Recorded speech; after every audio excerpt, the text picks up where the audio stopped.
अस्सलाम वालेकुम व्यूअर्स, आज मैं आप लोगों के लिए बहुत ही स्पेशल किस्म की चिकन टिक्का बिरयानी बनाने की एक ख़ास रेसिपी लाई हूँ। बिरयानी तो आपने कई बार बनाकर खाई होगी, लेकिन मेरी गारंटी है कि इतनी मज़ेदार बिरयानी आज से पहले आपने नहीं खाई होगी और बड़े से बड़े रेस्टोरेंट की बिरयानी को भी पीछे छोड़ देगी। ये बिरयानी चिकन टिक्का मैंने बनाई है और मसालों का इतना शानदार इस्तेमाल किया है इसमें, यकीन मानिए हाथ रोकना मुश्किल हो जाएगा और आप उंगलियाँ चाटते रह जाएंगे। तो चलिए हम रेसिपी देख लेते हैं जल्दी से। तो सबसे पहले चिकन टिक्का बिरयानी बनाने के लिए मैंने 1 केजी चिकन लिया है। इसे अच्छी तरह से वॉश करके मैंने स्ट्रेनर में रख दिया था ताकि इसका सारा एक्स्ट्रा पानी निकल जाए। और अब इसके अंदर मैं डालूंगी लहसुन अदरक का पेस्ट 1 टेबल स्पून भर के। साथ ही मैं इसमें 3 टेबल स्पून दही डालूंगी और दही आपने गाढ़ा इस्तेमाल करना है, यानी पानी वाला दही इस्तेमाल नहीं करना, क्योंकि हमने इसका चिकन टिक्का तैयार करना है, तो इसलिए गाढ़ा दही इस्तेमाल कीजिएगा। और अगर पानी वाला हो तो छलनी में डाल के उसका पानी निकाल लीजिएगा। अब इसके अंदर मैं डालूंगी नमक 1 टीस्पून, हल्दी डालूंगी 1/2 टीस्पून, धनिया पाउडर भुना हुआ कुटा हुआ डालूंगी 1 टेबल स्पून, लाल मिर्च पाउडर डालूंगी 1 टेबल स्पून भर के। और अब इसके अंदर मैं डालूंगी टिक्का मसाला, आप किसी भी ब्रांड का यूज़ कर सकते हैं। तो यहाँ पे मैंने टिक्का मसाला इस्तेमाल किया है 1 टेबल स्पून भर के। तो बस ये मसाले जाएंगे हमारे चिकन टिक्का के अंदर। अच्छी तरह से हाथों के साथ मसल के इन सारे मसालों को मैंने चिकन के साथ मिक्स कर लेना है कि सारे चिकन पे अच्छी तरह से इस मसाले का मसाज करते हुए इसे लगा देना है। और अब इसको मैंने इसे ओवरनाइट के लिए मैरिनेट किया था, यानी मैंने इसे मसाला लगा के रात को रख दिया था और सुबह को बिरयानी तैयार की थी। लेकिन अगर आपके पास ज़्यादा टाइम ना हो तो आप इसे कम से कम 1 घंटा ज़रूर मैरिनेट कीजिएगा। कवर करके इसी तरह इसे फ्रिज में रख देंगे मैरिनेशन के लिए। तो यहाँ पे देखिए बहुत अच्छे से चिकन हमारा मैरिनेट हो चुका है। तो अब हम इसको लगाएंगे स्मोक।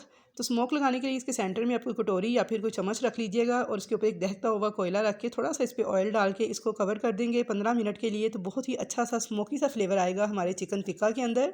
तो यहाँ पर मैंने इसे 15 मिनट के लिए छोड़ दिया था इसी तरह से कवर करके। तो बहुत अच्छा सा स्मोकी फ्लेवर हमारे चिकन में आ चुका है। तो अब इसे निकाल लेते हैं, कोयले को हम बाहर निकाल देंगे और अब इसका नेक्स्ट स्टेप देख लेते हैं। अब यहाँ पर एक पैन के अंदर मैंने 2 टेबल स्पून कुकिंग ऑयल डाला है और इसके अंदर इस चिकन को डाल दूँगी मसाले समेत। सारे का सारा चिकन हम इस तरीके से अरेंज कर देंगे और यहाँ पे इसे लो टू मीडियम फ्लेम पे हम पकाएंगे 10 से 12 मिनट तक एक साइड से, और 10 से 12 मिनट के बाद हम इसकी साइड को चेंज कर देंगे और इस चिकन टिक्का को हम 10 से 12 मिनट ही लो टू मीडियम फ्लेम पर दूसरी साइड से भी पकाएंगे। तो यहाँ पे देखिए बहुत ही ज़बरदस्त किस्म का हमारा चिकन टिक्का तैयार हो चुका है और टोटल इसको टाइम लगा है 20 से 22 मिनट। तो यहाँ पे अब फ्लेम ऑफ कर देंगे, इसको एक साइड पे रखेंगे। तो इसका नेक्स्ट स्टेप देख लेते हैं। अब हम एक खुले मुंह का बर्तन लेंगे और इसमें 1 कप कुकिंग ऑयल को गर्म करेंगे। साथ ही इसमें एक मीडियम साइज़ की प्याज को लाइट सा गोल्डन कलर आने तक फ्राई कर लेंगे। तो यहाँ पे देखिए प्याज का जैसे ही लाइट सा गोल्डन कलर आना स्टार्ट हुआ है तो मैंने इसके अंदर डाल दिए हैं 5 मीडियम साइज़ के टमाटर इस तरह से काट कर। साथ ही मैं इसके अंदर 1.5 खाने का चम्मच लहसुन अदरक का पेस्ट ऐड कर दूँगी। अच्छी तरह से मिक्स कर लूँगी लहसुन अदरक के पेस्ट को भी और 1 मिनट तक पका लूँगी। अब इसके अंदर मैं साथ ही कुछ स्पाइसेस डाल दूँगी, जिनमें सबसे पहले मैं डालूँगी नमक। तकरीबन मैंने इसके अंदर 1/2 टीस्पून नमक डाला है, आप अपने टेस्ट के अकॉर्डिंग कम ज़्यादा डाल सकते हैं। साथ ही मैं इसमें डालूँगी chicken tikka masala 3 table spoon भर के। कुटी हुई लाल मिर्च मैंने डाली है 1.5 टेबल स्पून भर के और गरम मसाला पाउडर मैंने डाला है 1 टेबल स्पून भर के। ये घर का पिसा हुआ मेरा गरम मसाला पाउडर है जिसमें जायफल और जवित्री मौजूद है। अच्छी तरह से मिक्स कर लेंगे इन मसालों को और इसकी भुनाई कर लेंगे। थोड़ा सा टमाटरों को भी हमने सॉफ्ट करना है और अब इसके अंदर डाल देंगे 1 कप पानी और इसे 6 से 7 मिनट तक लो फ्लेम पे पकने देंगे ताकि अच्छी तरह से टमाटर भी गल जाएँ और मसाले भी हमारे पक जाएँ। तो यहाँ पे इसे कवर कर देंगे और पकने देंगे। यहाँ पर 6 से 7 मिनट हो गए हैं मसाले को पकते हुए, तो चेक कर लेते हैं। माशाल्लाह से इतनी ज़बरदस्त खुशबू आ रही है। तो यहाँ पे देखिए टमाटर हमारे अच्छी तरह से सॉफ्ट हो चुके हैं, मसाला भी अच्छी तरह से पक चुका है। तो अब इसके अंदर 10 से 12 खुश्क आलू बुखारे डाल देंगे, मिक्स कर लेंगे इनको भी। और अब इसके अंदर जो हमने चिकन टिक्का तैयार किया था ये सारे का सारा इसमें ऐड कर देंगे, मिक्स कर लेंगे इसको मसाले के साथ। और अब 1 कप दही के अंदर मैंने फूड कलर मिक्स करके रखा हुआ था, येलो फूड कलर। तो इस दही को हम इस चिकन के ऊपर डाल देंगे, इससे हमारे चिकन टिक्का के ऊपर बहुत ही ज़बरदस्त किस्म का कलर आएगा। और अब इसको कवर कर देंगे और 4 से 5 मिनट तक पकने देंगे लो फ्लेम पर। अब हम चावल बॉयल करेंगे तो उसके लिए मैंने खुले मुंह के बर्तन में पानी लिया है और इसके अंदर डाल दिए हैं कुछ साबुत गरम मसाले, जिनमें बड़ी इलायची है 8, लौंग हैं 5 अदद, बादियान के फूल 4, काली मिर्चें हैं 10 अदद, साबुत ज़ीरा है 1 टेबल स्पून और दालचीनी की स्टिक्स हैं 7 से 8 अदद। साथ ही मैंने इसमें 3 तेज़पात भी डाले हैं। ये तमाम मसाले मैंने डाल दिए हैं पानी के अंदर। और अब इसके अंदर नमक डाल दूँगी मैं 3 टेबल स्पून भर के, क्योंकि हमने इन चावलों को जब स्टेन करना है तो सारा नमक निकल जाएगा, इसलिए आपने 3 टेबल स्पून भर के नमक डालना है। तो यहाँ पे देखिए पानी मेरा बॉयल होना स्टार्ट हो चुका था। तो अब इसके अंदर मैं 6 से 7 हरी मिर्चें और 1 मुट्ठी के बराबर पुदीना डाल दूँगी। 1 से 2 बॉयल आने दूंगी ताकि पुदीने और मिर्च का अच्छा सा फ्लेवर आ जाए। साथ ही मैंने इसके अंदर 1 टेबल स्पून ऑयल डाल दिया है। इससे क्या होगा, चावल हमारे चिपकेंगे नहीं, खिले खिले बनेंगे। तो यहाँ पे देखिए 2 से 3 मिनट तक बॉयल आ चुका था। तो अब मैंने इसके अंदर डाल दिए हैं 1 किलो बासमती चावल, जो कि मैंने भिगो के रखे हुए थे 30 मिनट पहले।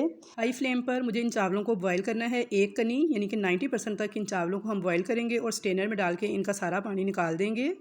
तो यहाँ पे देखिए चावल मैंने बॉयल होने के लिए रख दिए थे। तो यहाँ पे चिकन टिक्का हमारा जो है वो भी रेडी हो चुका है। इसको भी चेक कर लेते हैं। तो माशाल्लाह से इतनी ज़बरदस्त खुशबू आ रही है व्यूअर्स कि अगर आप इस रेसिपी को ट्राई करेंगे तो इंशाल्लाह ताला आपको ये बेहद पसंद आएगी और आप उंगलियां चाटते रह जाएंगे। इतनी मज़ेदार ये चिकन टिक्का बिरयानी बन के तैयार होती है। तो अब मैं इसमें से हाफ़ चिकन जो है वो निकाल लूँगी। थोड़ा सा मसाला भी मैंने निकाल लिया है, बाकी चिकन मैं इसके अंदर ही रहने दूँगी और फ्लेम को मैंने लो कर दिया है। चावल मैंने बॉयल करके रख दिए थे और इन्हीं चावलों में से आधे चावल जो हैं वो मैं इस चिकन और मसाले के ऊपर डाल दूँगी, इस तरह से एक लेयर की शक्ल में। तो यहाँ पे देखिए मैंने इसमें चावल डाल दिए हैं और अब साइड से चम्मच को उठाते हुए इस तरह से थोड़ा थोड़ा इन चावलों को मिक्स कर लूँगी। इससे क्या होगा कि जो हमारे चावल या मसाला है नीचे चिकन का, वो नीचे लगेगा नहीं। जब हम इसे दम पे लगाएंगे तो फिर नीचे से वो जलेगा नहीं। तो इसलिए आप इस तरह चम्मच उठाते हुए साइड से इसे हल्का हल्का मिक्स कर लीजिएगा। तो यहाँ पे देखिए मैंने चावल को मसाले के साथ हल्का हल्का सा मिक्स कर लिया था किनारों से उठाते हुए। और अब इसके ऊपर मैं डाल दूँगी थोड़े से चावल और चिकन की थोड़ी सी जो चिकन निकाला था पहले से उसकी एक लेयर लगाऊंगी और बाकी सारे चावल जो हैं वो भी इसके ऊपर डाल के तो इस तरह से एक लेयर लगा दूंगी। साबुत मिर्चें और थोड़ा सा पुदीना इसके ऊपर इस तरह से डाल दूंगी और थोड़ा सा मैंने फूड कलर जो है वो भी इसके ऊपर येलो फूड कलर मैंने डाल दिया है। और अब इसको मैं दम लगा दूंगी 15 मिनट तक बिल्कुल लो फ्लेम पर। फूड कलर बिल्कुल थोड़ा सा मैंने ऐड किया है और यहाँ पे इसे 15 मिनट के लिए मैंने दम पे लगा दिया है चावलों को। तो यहाँ पर चावलों को दम पे लगाए हुए 15 मिनट हो चुके थे। तो चेक कर लेते हैं। तो माशाल्लाह से बहुत ही ज़बरदस्त किस्म की खुशनुमा और खुशबूदार हमारी चिकन टिक्का बिरयानी बन के तैयार हुई है, जो कि खाने में बेहद लजीज थी, बेहद टेस्टी बन के तैयार हुई थी। तो आई होप व्यूअर्स कि आपको मेरी आज की चिकन टिक्का बिरयानी बनाने की ये रेसिपी ज़रूर पसंद आएगी। रेसिपी पसंद आए तो लाइक और शेयर करना मत भूलिएगा। चैनल पर नए हैं या फर्स्ट टाइम मेरी वीडियो वॉच कर रहे हैं तो आपसे छोटी सी रिक्वेस्ट है कि चैनल को सब्सक्राइब कर लें और बेल आइकन के बटन को प्रेस कर लें ताकि आपको मेरी आइंदा आने वाली तमाम वीडियोस इसी तरह फ्री में देखने को मिलती रहें। और कमेंट्स बॉक्स में अपना फीडबैक ज़रूर दीजिएगा कि आपको ये रेसिपी कैसी लगी। और इसके अलावा आप कौन सी रेसिपी बनाना सीखना चाहते हैं तो वो भी मुझे ज़रूर बताइएगा। तो इंशाल्लाह ताला मुलाकात होगी एक नई अच्छी वीडियो के साथ। तब तक के लिए मुझे दीजिए इजाज़त। अल्लाह हाफिज़।